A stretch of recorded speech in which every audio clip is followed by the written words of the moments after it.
eh, a la DGI el 15 de julio del presente año. Hasta ahora mantenemos la fecha del 30 de julio, ya que no tenemos todavía la reglamentación, pero confío en que la DGI pronto va a emitir la reglamentación de esta ley para tener un mejor entendimiento.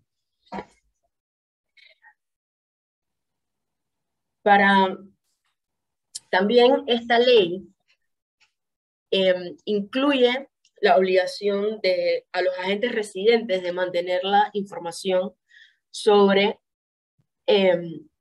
anualmente a mantener los certificados de acciones de todas aquellas sociedades que operan fuera del territorio panameño. Una de las obligaciones que tenemos hoy en día el agente residente es asegurarse que las personas jurídicas, todas las personas jurídicas, emitan o nos manden la información de los registros contables o copia de los registros contables antes del 30 de abril, ya que del 30 de abril al 30 de julio, nosotros como abogados, como agentes residentes, tenemos la obligación de recibir esta información y revisar que la información cumpla con lo establecido en la ley. La manera de cómo deben llevarse a cabo los registros contables, esa parte se la voy a dejar al licenciado Milton Chamonet, que lo va a explicar detalladamente cómo se debe entregar o qué información debe tener el agente residente con respecto a los registros contables. Una vez nosotros tengamos esa información por parte de las personas jurídicas, el abogado, el agente residente tiene la obligación de revisarla para entonces realizar lo que es o levantar lo que es el listado, una declaración jurada del listado que únicamente va a tener el nombre y el número y el RUC del contribuyente. Dentro de esa declaración jurada van a estar tres tipos de sociedades. Primero, las sociedades que los registros contables o copias de los registros contables sean mantenidos en Panamá por el agente residente. La segunda es las copias o las sociedades que las copias o los registros contables sean mantenidos fuera de la República de Panamá, pero también tenemos que saber de esas sociedades quiénes son y dónde se mantienen. Y la tercera, todas aquellas personas jurídicas que no cuenten ni con la primera obligación de tenerlas aquí o de tenerlas afuera. Esas sociedades que se encuentren, que no tengan ni aquí ni afuera los registros contables, serán sancionadas por la Dirección General de Ingresos. Además de esto, es importante también resaltar, anteriormente la Ley 52 obligaba al agente residente a renunciar de manera inmediata al momento de no recibir la información por parte de la persona jurídica. Hoy en día el agente residente no tiene la obligación de renunciar, ya que a través de esta declaración ya uno va a declarar qué personas jurídicas estén cumpliendo para que la multa sea directamente a la persona jurídica y no al agente residente. El agente residente podrá ser multado en todos los casos donde haya entregado la declaración y la DGI se dé cuenta por dos maneras que el agente residente no está cumpliendo con su obligación. Estas dos maneras pueden ser, primero, mediante un requerimiento por parte de otra jurisdicción, solicitando información de alguna de las sociedades que fue declarada ante la DGI y al momento de solicitar la información el agente residente no la tenga, y la otra por medio de supervisión. Anteriormente, el agente residente no podía ser multado o sancionado si existía una supervisión por parte de la Dirección General de Ingresos. La Dirección General de Ingresos puede supervisar a cualquier persona, ente, cuando quiera, y esta ley le da la facultad de sancionar en los casos de supervisión. Eso es una obligación, eso es una nueva obligación que le genera a la Dirección de Ingresos. Por lo tanto, crea la obligación a la agente residente de ser una persona más responsable, supervisar, o sea, tener dentro de su oficina o dentro de su equipo la supervisión interna de la información y que la información se mantenga actualizada, ya que al momento de un requerimiento, el agente residente en todo momento debe tener acceso y poder cumplir con brindar la información a la Dirección General de Ingresos. Aquí también se crea para los casos, se crea la distinción para los casos, tanto los cambios de agente residente y la disolución.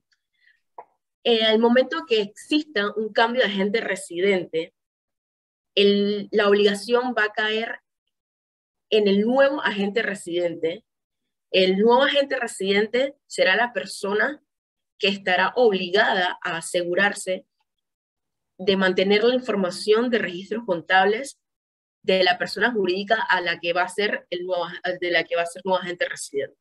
No, la obligación no recae en el agente residente viejo, sino en el nuevo, en el que va a tomar la nueva posición de agente residente.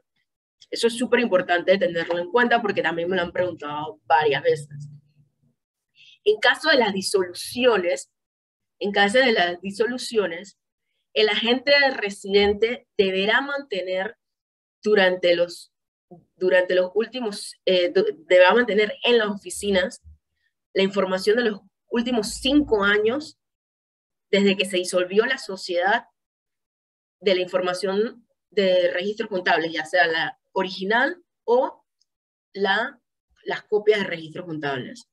Es muy importante tener en cuenta que para ambos casos, tanto para un cambio de agente residente como para la disolución de una sociedad, el registro público no va a inscribir ninguna de las dos sin tener una certificación por parte del agente residente que ha recibido la información. Esto va a estar presentado en el acta, ya sea de disolución o de cambio de agente residente. Si el registro público no ve eso, la certificación no será posible, el cambio de agente residente, ni la disolución de la sociedad. Hemos tenido casos donde hoy en día el registro público está disolviendo sociedades, no está queriendo disolver sociedades que son operativas aquí en Panamá, y por eso hice la distinción al principio, porque esas sociedades operativas en Panamá deberían poder disolverse sin mayor problema. Ok, para muchos no entienden la distinción entre un registro contable y un estado financiero. Voy a leerles aquí. Un registro contable, bajo los efectos de esta ley, para los efectos de esta ley, un registro contable es aquellas que indiquen de forma clara y precisa las operaciones de la persona jurídica, sus pasivos, activos, patrimonio, así como que sirvan para determinar la situación financiera con exactitud razonable en todo momento, y permitan la elaboración de los estados financieros. Los registros contables En los registros contables, la información que debe aparecer es la información del día a día de esa sociedad. O sea, al día, levantado un diario y un mayor. Eso es lo que está compuesto en los registros contables. Igual el licenciado Milton más adelante les podrá ampliar un poco más el, el tema de los registros contables, pero básicamente los registros contables demuestran el movimiento del día a día de la sociedad. Y los estados financieros eh, rescatan la información y se elevan y están compuestos por cinco diferentes notas de información. Está el balance general, el estado de resultados, los estados de cambio del patrimonio, el estado de flujo efectivo y las notas de los estados financieros. Nos han preguntado y nos preguntan mucho los clientes si se puede entregar el estado financiero o solamente el registro contable o si nada más doy el registro contable. Hasta el momento, eso va a depender de la solicitud que haga la Dirección General de Ingresos, pero nosotros como abogados, como agentes residentes responsables, debemos estar listos para entregar cualquier tipo de información. A partir de esta nueva ley, creo que es la parte más, fue una de las partes más habladas, comentadas, es el incremento de las sanciones, ya que incrementó de 5.000 hasta 1.000.000 de balboas, tanto para las personas jurídicas cuando no cumplan con las obligaciones establecidas en esta ley, como para los agentes residentes en todos aquellos casos que he mencionado anteriormente.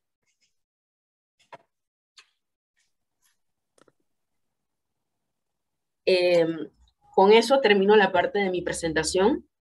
No sé si tienen preguntas. Muchas gracias, licenciada. Sí, han habido varias preguntas en el chat. Voy a resumir.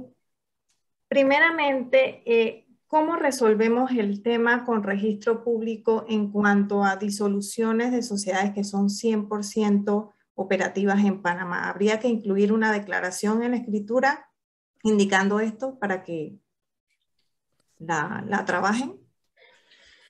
Bueno, ese tema me atrevería a decir que debería estar en la reglamentación. O sea, ahorita mismo, como no tenemos la reglamentación, hay algunas cosas que no podemos dar por sentado. Por eso que confío en que la DGI pronto va a sacar la reglamentación, ya que es necesaria para todos nosotros agentes residentes para asegurarnos que estamos cumpliendo de manera correcta con nuestras obligaciones. Correcto. ¿Las empresas SEM estarían incluidas en recibir registros contables? ¿Estarían excluidas? Las SEM. ¿Son sociedades que operan en Panamá? No.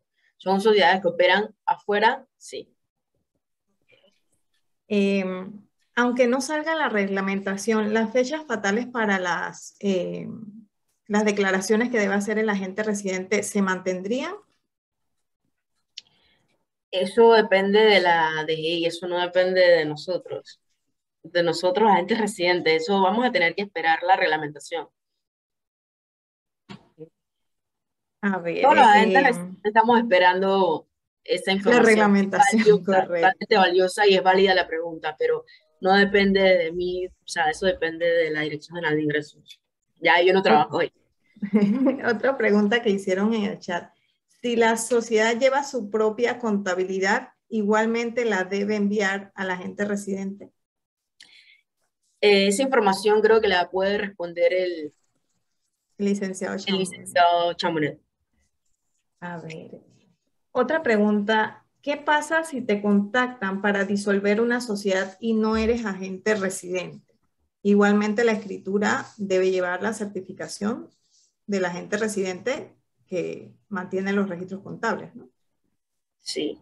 pero eso también va a depender de lo que diga la reglamentación. Y por último, también había una pregunta.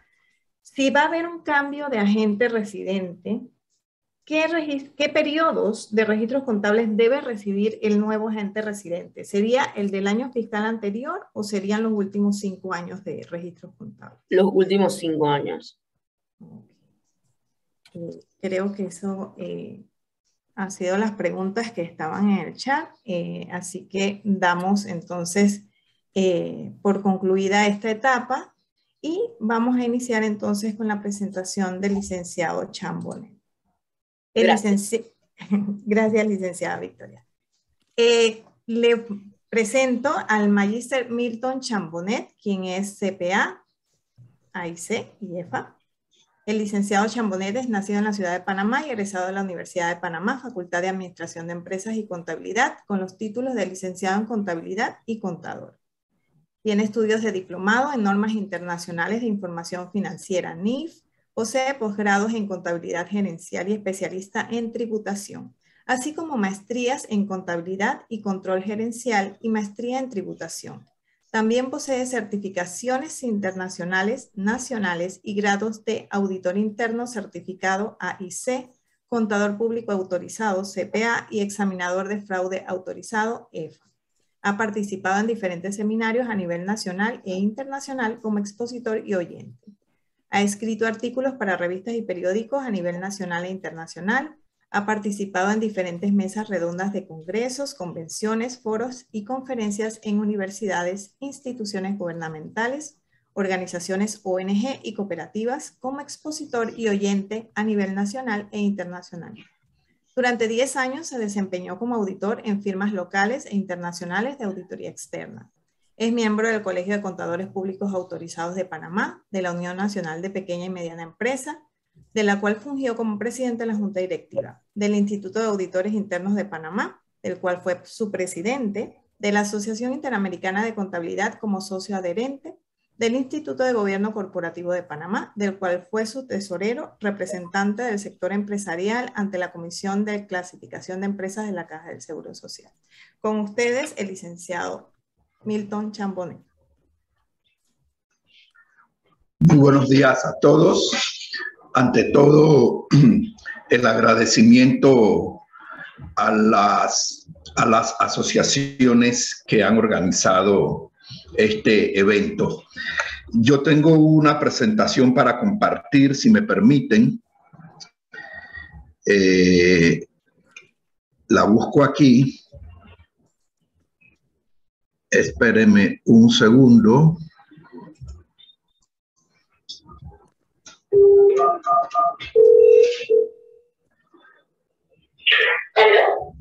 Venga.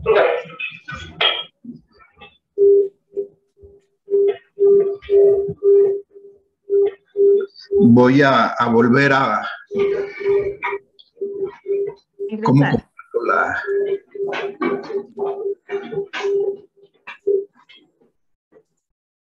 Para compartir. ¿Dónde tiene la presentación? Ahí está. O primero se abre. ¿Dónde está? Sí, hay que abrirlo. Ok. Pero ya lo tiene abierto. Sí. Ahí está. Sí. Listo. Confirmo con ellos si ya lo pueden ver. Ok. Y pongo la lupita. Aquí en su cosa.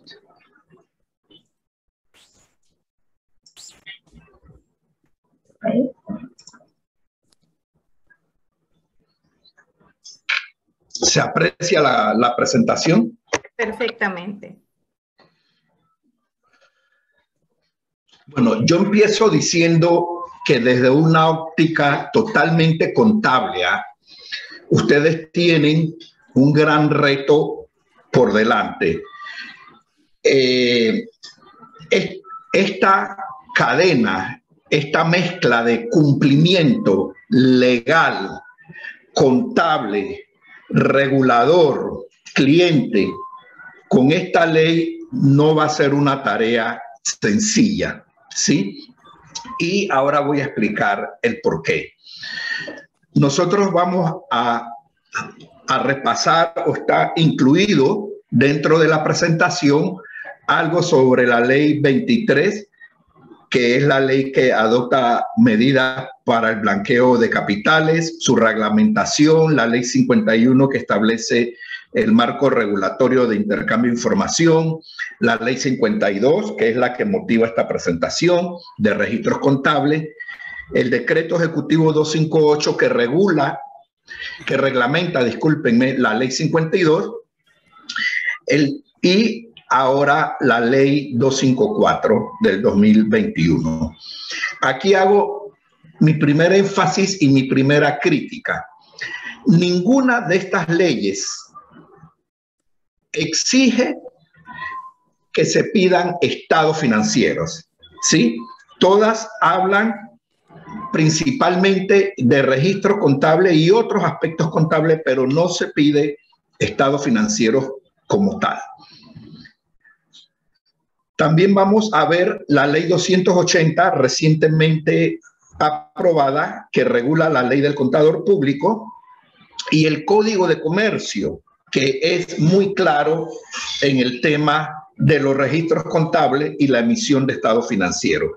Estos dos últimos, más el Código Fiscal, sí dictaminan las líneas de lo que es y cómo es un estado financiero.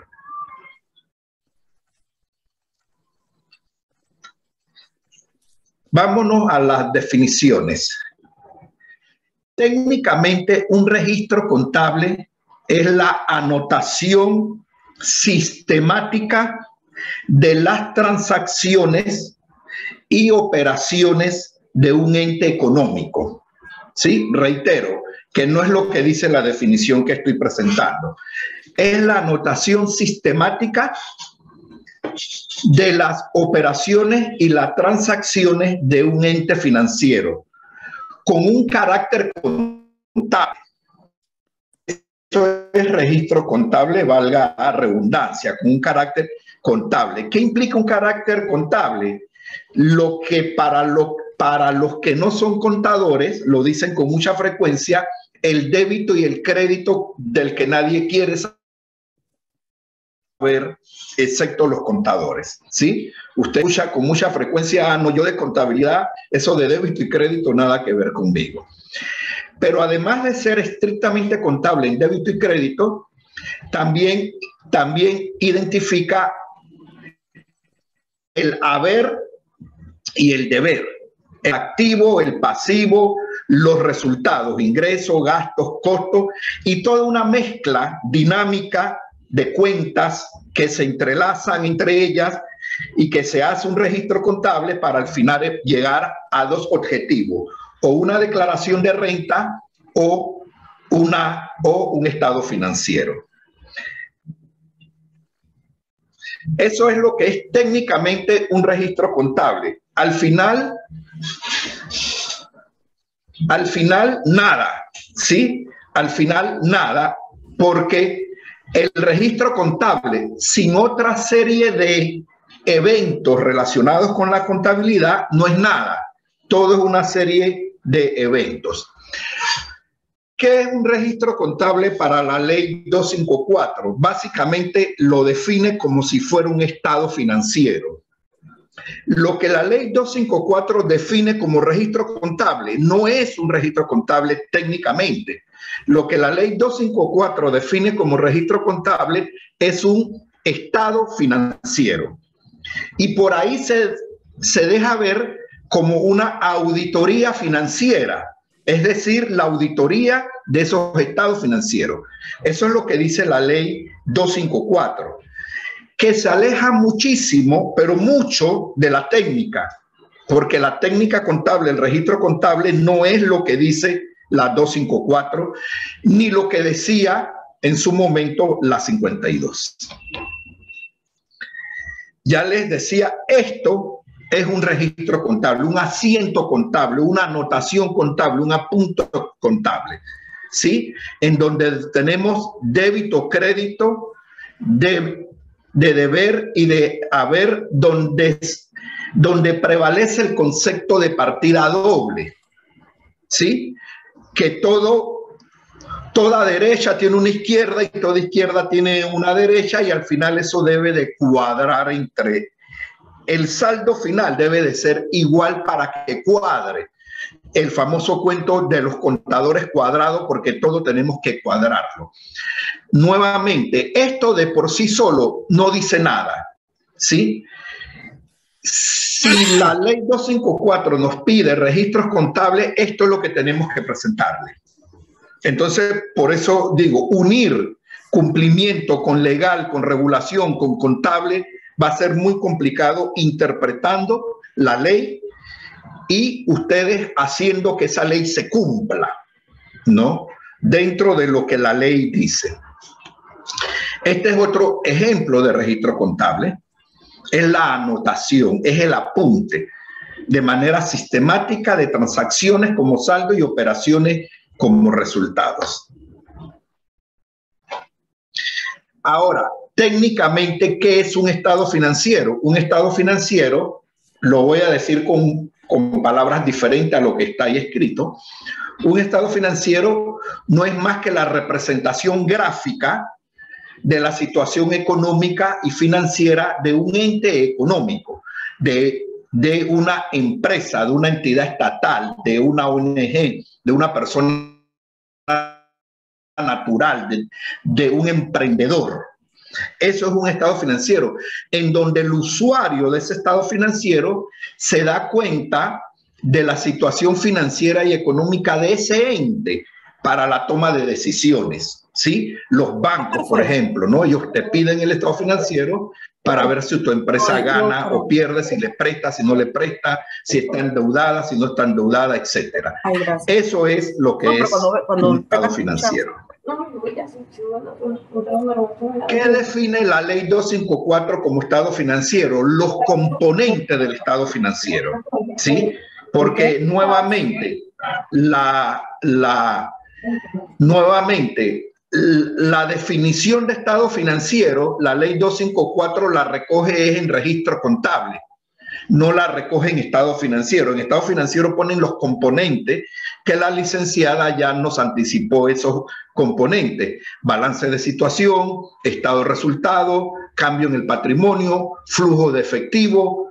Ahora está el estado de utilidades integrales, las notas, los estados financieros y otra información financiera que apoya todo lo demás. Entonces, la ley 254 define estado financiero, pero lo que hace es que describe sus componentes. No le da la definición real al término, se lo da es a registro contable.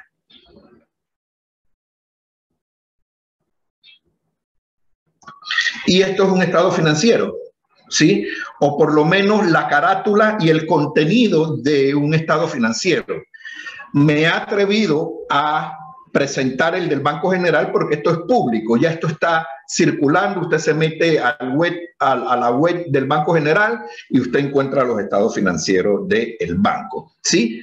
El estado financiero y el contenido de esos estados financieros, lo que contiene, empezando con la opinión del auditor cuando han sido auditados.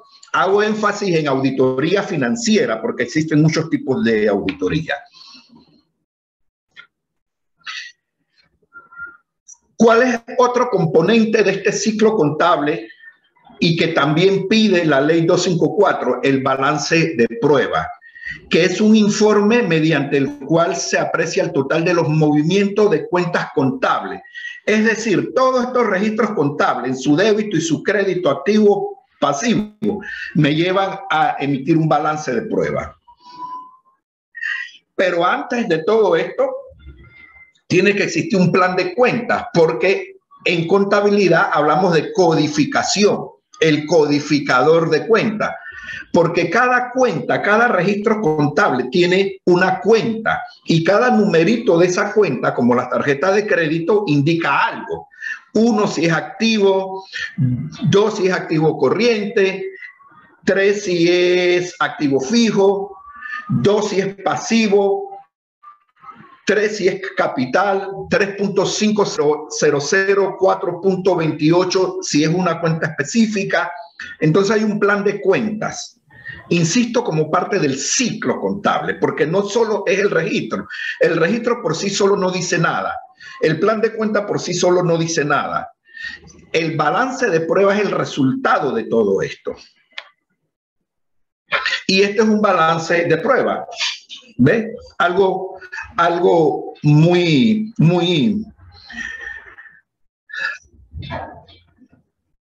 resumido para una mejor comprensión. Esto es un balance de prueba. Y ese balance de prueba no dice nada para un oficial de cumplimiento, no dice nada para un abogado, mucho menos para un médico cirujano. Este balance de prueba dice mucho para un contador. Y al final tampoco es que diga tanto si no se lleva a una declaración de impuestos o a un estado financiero. ¿Ve? Aquí hay otro ejemplo de un balance de prueba y de asientos contables. Otras definiciones, el balance general, que esto lo define la ley 254 como un componente de los estados financieros. El libro mayor general y el libro de diario general.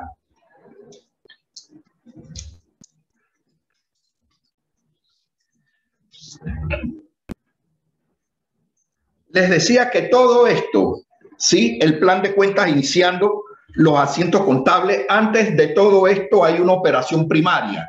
Hay una empresa que tiene vida, que es dinámica, que hace transacciones y operaciones, y esas transacciones y operaciones se recogen en un registro contable para después llegar a un balance de comprobación, para después convertirse en un balance general o un estado de resultado y registrarse en el libro mayor y el libro diario. Todo esto es lo que constituye el ciclo contable. Cada uno de estos componentes por sí solo no dice nada. Y me atrevería a decir un poquito para el que no es contador que no sirve para nada, ¿sí? Aquí tenemos otro ejemplo. Aquí quiero mostrarles los libros contables, ¿sí? Hay dos tipos de libros. Los libros corporativos, como se le empezó a llamar precisamente mucho antes de la ley 52, por el año 2005, cuando hubo unas modificaciones al Código de Comercio, en donde autorizan a los contadores a refrendar los libros de contabilidad. Antes, los libros de contabilidad eran los que les voy a mostrar, más el libro de inventario y balance. Hay una reforma al Código de Comercio en donde hacen más énfasis en libros contables, y el libro de actas y de acciones los dejan un poco en el limbo, en su refrendo, y se le empiezan a llamar libros corporativos. Antes estos libros eran refrendados por notarios. Ahora los puede refrendar un contador público. Los 4 libros, antes eran 5. Antes estos libros eran refrendados por notarios. Los 5 libros uno los llevaba a una notaría y eso los refrendaba a un notario y le ponía un sellito a cada hoja. ¿Sí? Historia patria. Yo tengo la suficiente edad como para recordar todo esto. Entonces, los abogados, los de cumplimiento y otras profesiones están más familiarizados con estos 2 libros corporativos. El libro de registro de acciones, en donde quiero que miren y hagan énfasis en el rayado, en el cuadriculado del libro. No tanto en el nombre per se, sino en el rayado y la información que te solicita el libro. Entonces, este libro de acciones te solicita una serie de información del certificado de acciones y cuando lo endosas. Este es el libro de actas. Ve que el cuadriculado, el rayado del libro es diferente. ¿Sí? Este es el libro diario general o el journal de toda una vida. Es cierto que cada vez se usa menos, pero todavía existen quien usa estos libros, ¿sí? Se usa mucho del puente para allá, y las personas, las generaciones más adultas de las empresas siguen utilizando estos libros, ¿no? Las generaciones más recientes definitivamente van dirigidas más a todo lo que es la tecnología. Este es el libro del diario y miren su rayado. Entonces, hago énfasis en el rayado. Y este es el libro de mayor general, ¿sí? En donde yo tengo dos secciones, dos partes del libro con columnas diferentes. Eso tiene su razón de ser. Ahí yo pongo el débito y el crédito, el haber y el deber. Cuando la cuenta es de activo, debe de ir a mi izquierda, y cuando es de pasivo, debe de ir a mi derecha. Eso lo recoge el mayor general previo al registro del diario general. Y del diario general yo paso al mayor, y esa 1, 2, 3, 4, 1, 2, 3, 4.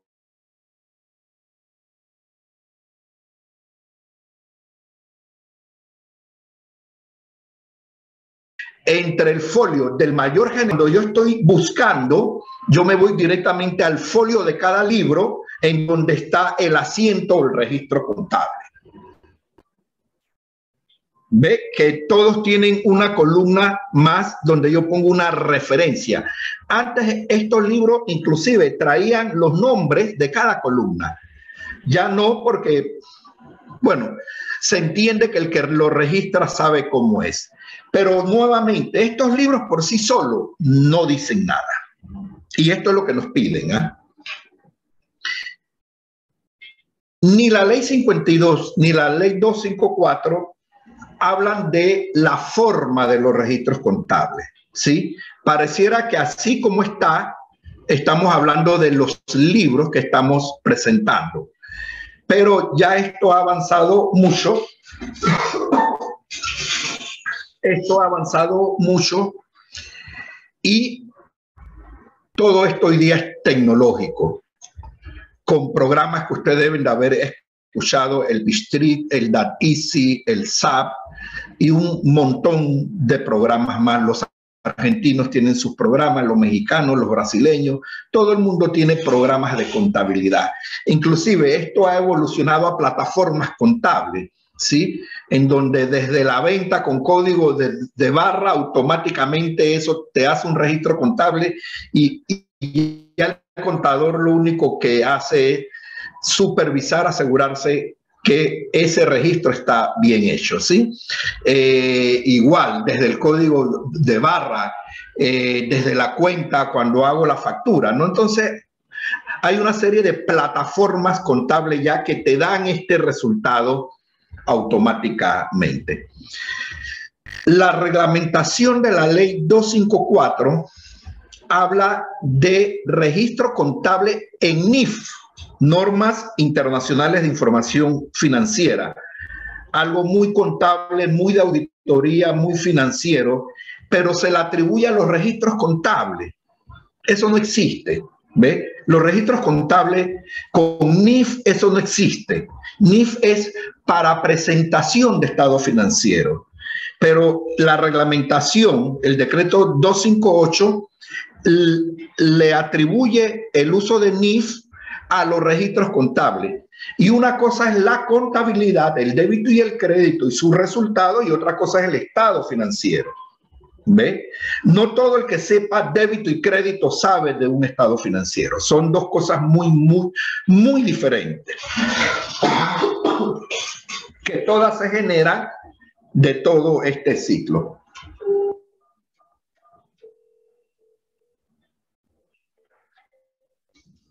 Deme agua, por favor.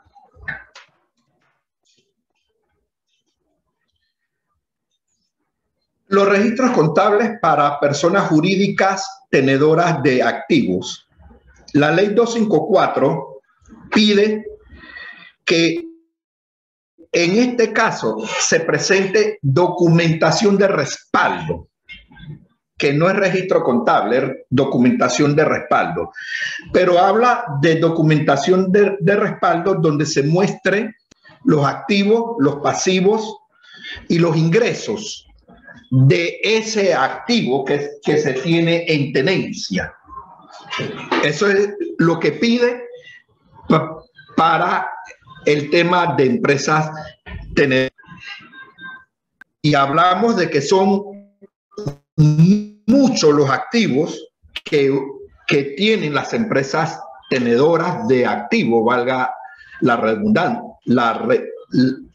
redundancia, de activos fijos, bienes raíces, aviones, barcos, que también son activos inmuebles, valores, joyas, obras de arte. Todo esto está incluido o lo incluye la ley 254. Pero mire qué interesante, solo te pide documentación de respaldo, no pide más nada. Y la ley define lo que es documentación de respaldo.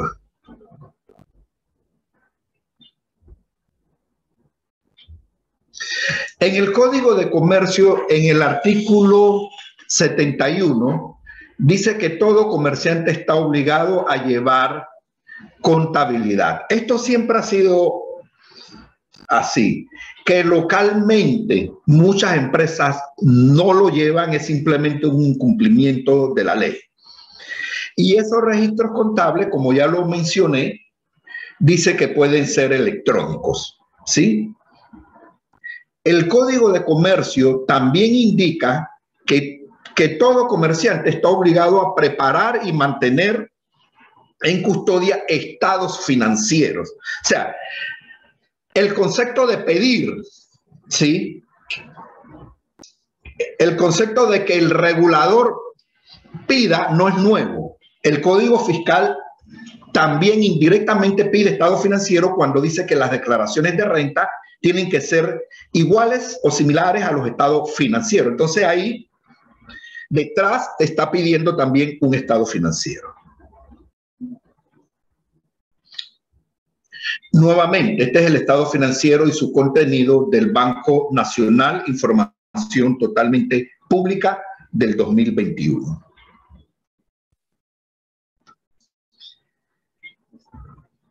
¿Qué están haciendo algunos despachos de abogados?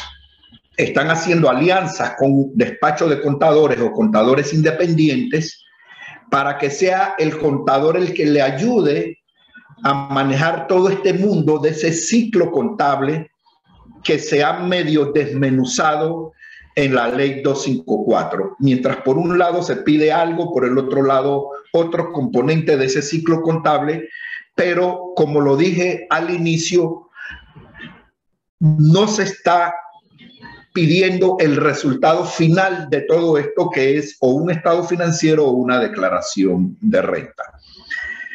El RUT, ese formulario que se llena,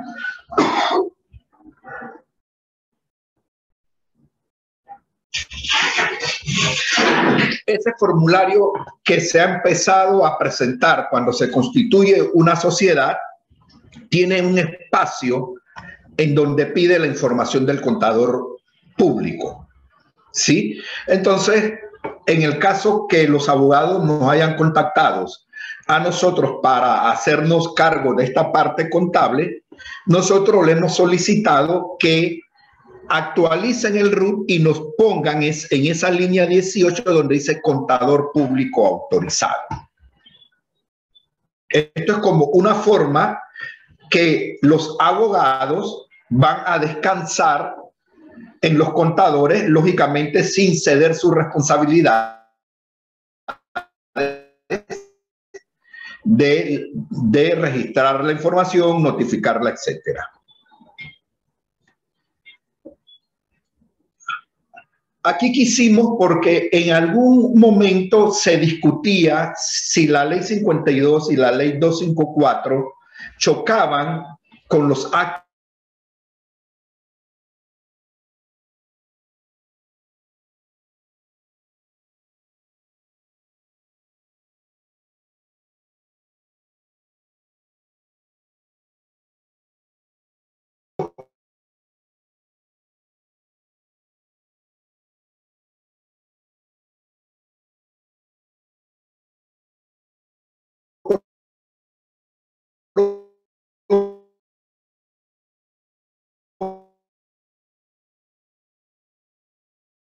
de la profesión contable y podía ser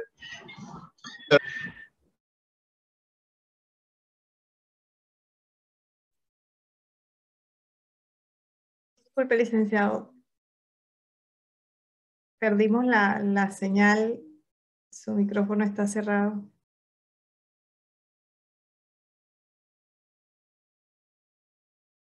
Se puede observar la primera página de su presentación, pero no la escuchamos.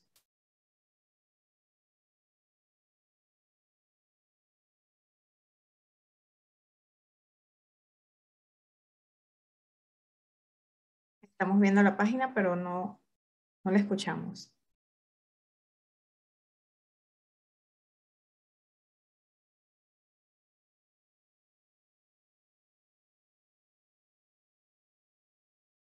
Seguimos sin audio.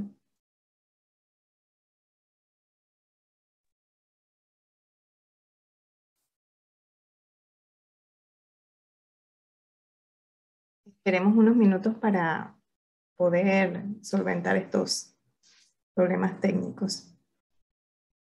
Mientras tanto, ajá. Sí, ahora sí lo escuchamos. Sí. ¿Ve? Entonces, decía que los verbos entre las leyes no coinciden. Entonces, desde mi punto de vista, no hay mayor problema. Acá hablan de respaldo, notificación, responsable, renuncia, custodia en las leyes 254 y 52 versus la ley del contador público. Ya estoy terminando para ir un poquito más rápido. En resumen, las personas jurídicas que no realizan operaciones que se perfeccionen o consuman o surtan sus efectos en Panamá deben de llevar registros contables. Las personas jurídicas que no realizan actos de comercio y que se dedican a la tenencia de activos deben de presentar documentación de respaldo. Y las personas que realizan actos de comercio fuera de la República de Panamá deben de presentar un diario y un mayor. Créanme, esto así como cada componente de un todo, ustedes saben la teoría de Stephen Hawking, el gran todo, es nada, ¿sí? Aquí no piden nada, pero ustedes tienen el reto de cumplir con la ley. Y eso es lo que dice la ley y me imagino que estarán obligados a cumplirla.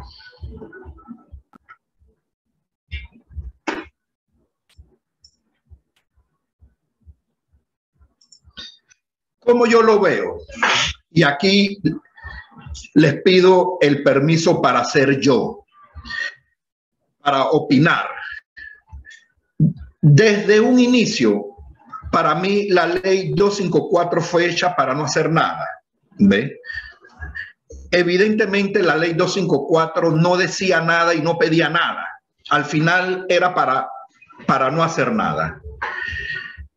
Desde mi óptica, la ley 254 lo que busca es mantener el status quo, el oscurantismo, la falta de transparencia, la falta de rendición de cuentas, ¿sí? Porque ustedes no van a hacer nada con cada parte de ese todo. Están obligados a cumplirlo y ya ustedes buscarán formas de cómo cumplirlo, pero al final no lleva nada porque no dice nada. El tema es que ustedes pueden cumplir con cada uno de esos pasos, pedir un libro y llenar su edificio de libros de contabilidad de las 1000 empresas que tienen, tendrán que tener 1000 juegos de libros, pero eso no dice nada, absolutamente nada.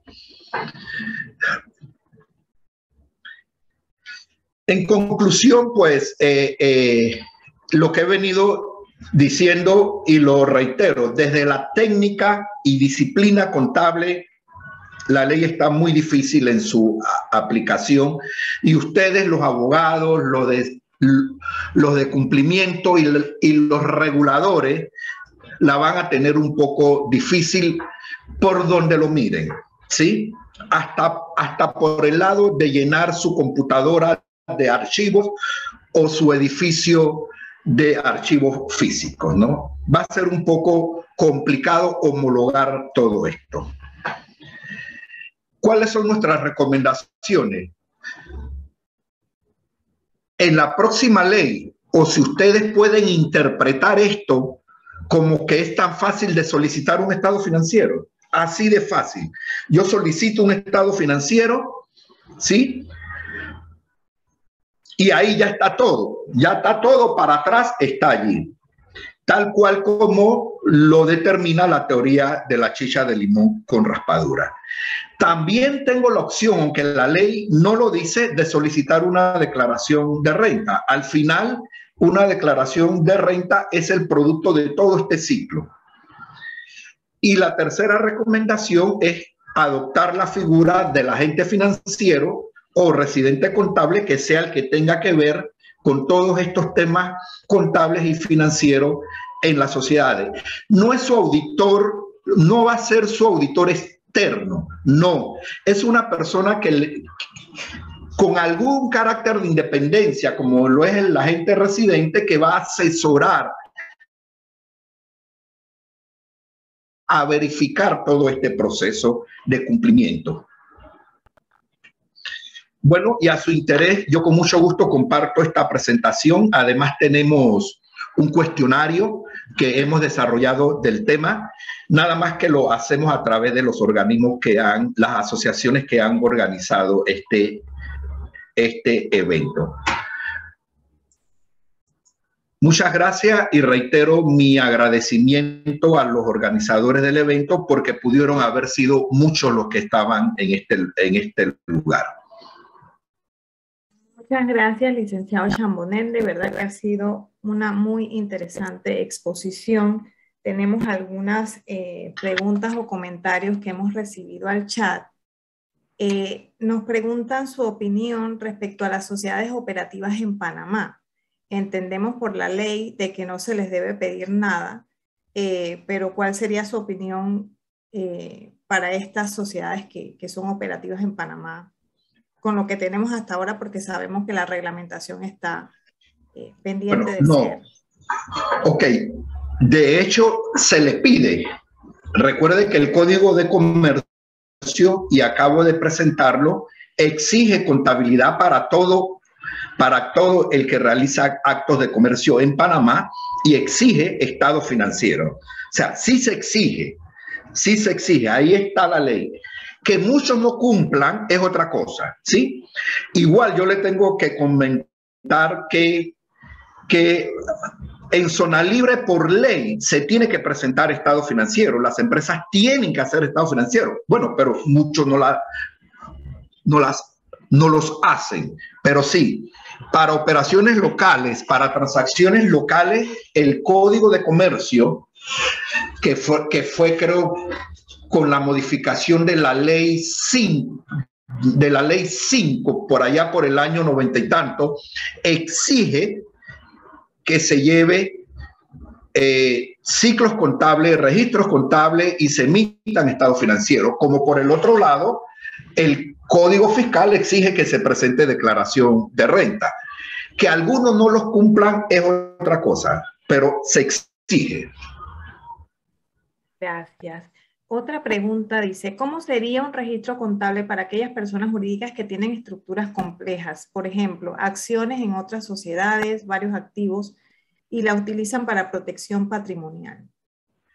Todo eso es registrable, todo eso es registrable, absolutamente todo es registrable, hasta los intangibles, ¿sí? Las marcas, los valores de la marca, la profundidad que pueda tener un yacimiento de petróleo, la cantidad de área que puede explotar una empresa cuando le dan una concesión, las canteras, las minas de oro, cuánta cantidad de oro puede existir. Todo es registrable, absolutamente todo es registrable.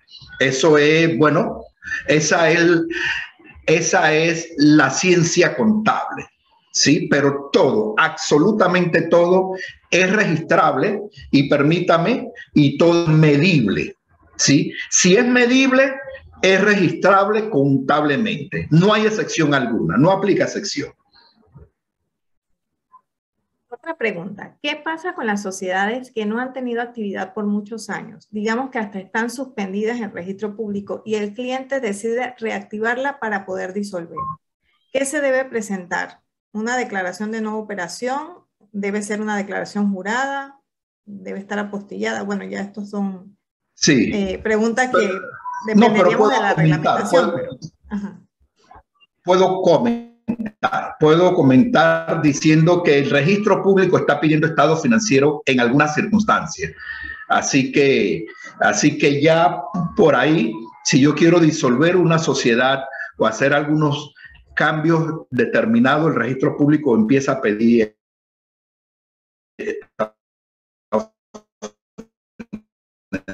financiero. Y definitivamente, si una sociedad, recordemos que la ley,